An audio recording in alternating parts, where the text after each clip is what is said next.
Galing sa mundo sa pamamagitan ng sulat ng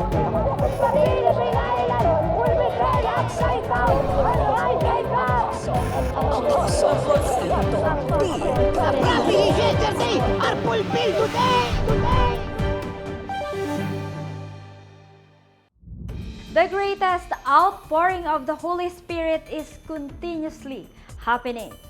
Tila isang malaking alon na tumaklob sa mga kabataan ang naging pagdalaw ng Diyos sa kauna-unahang Living Like Jesus Youth Centralized ng taong 2024. Ang mga kaganapan sa di makakalimutang gawain na ito ng mga kabataan ay panoorin sa makalangit na balitang ito. Lord, I'm thirsty.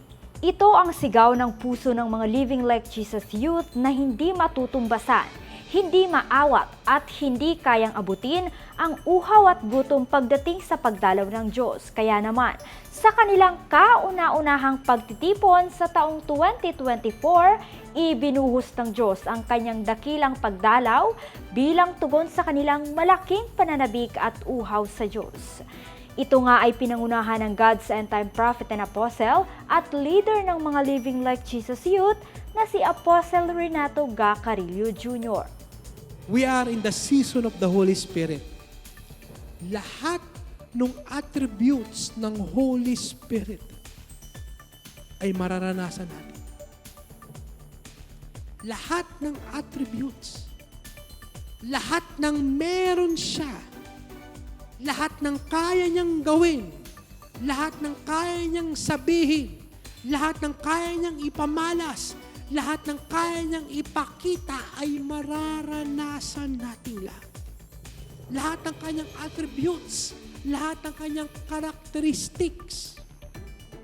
The question is this: anong availability niyo lahat?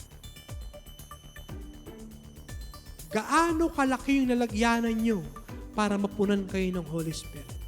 Gaano kalaki yung inyong desire, inyong uhaw, inyong gutom, inyong pagnanais na lahat ng attribute ng Holy Spirit na ito ay season niya, sabihin niyo season, ay maranasan nating lahat.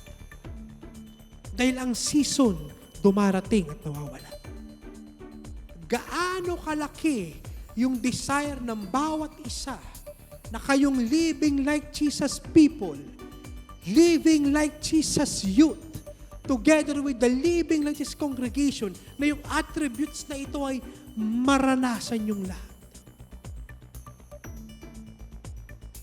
Dahil hindi pwede na yung the same as usual na ginagawa natin nung nakalipas ay ginagawa natin ngayon dahil ibang season na ngayon. This is the season of the Holy Spirit.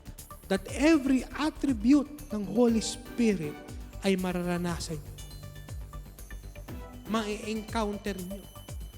Every supernatural things in your life will excel to its highest potential. Lahat ng iyong nararamdaman, lahat ng iyong pakiramdam, lahat ng iyong iniisip, lahat ng nilalaman ng puso mo ay magmumukhang maliit kapag inuna mo lagi yung kalooban ng Diyos. He will turn the bad things in your life into your greatest advantage. Dahil wala pong nabuhay para sa Diyos ang natalo, walang taong nabuhay para sa Diyos ang napahiya, at walang taong tumawag sa pangalan ng Diyos ang hindi niya sinasagot. This is the season of the Holy Spirit. And in the season of the Holy Spirit, walang puwang ang pakiramdam. Guard your heart, for out of it flows the issues of life. Remarkable nga ang naging first gathering ng mga Living Like Jesus Youth ngayong taong 2024. Tunay nga na walang pinipiling edad ang pagdalaw ng Diyos.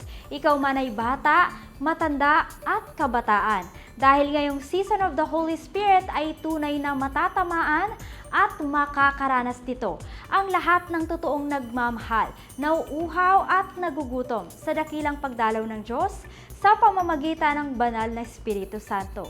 Kaya naman kung isa ka sa mga kabataan na nagnanais ng dakilang pagdalaw ng Diyos, you are so welcome to attend every youth gathering mula main church hanggang chapters nationwide and abroad. Para sa iba pang impormasyon, maaari kang bumisita o mag-message sa official Facebook page ng Living Like Jesus Youth at www.facebook.com/LLJYofficial o kaya naman ay tumawag sa ating Living Like Jesus hotline na may numerong +632 88 546 796. Ito si Glyza Bariso para sa Victorious News. Walang kinikilingan, walang halong kasinungalingan, pawang kaligtasan lamang.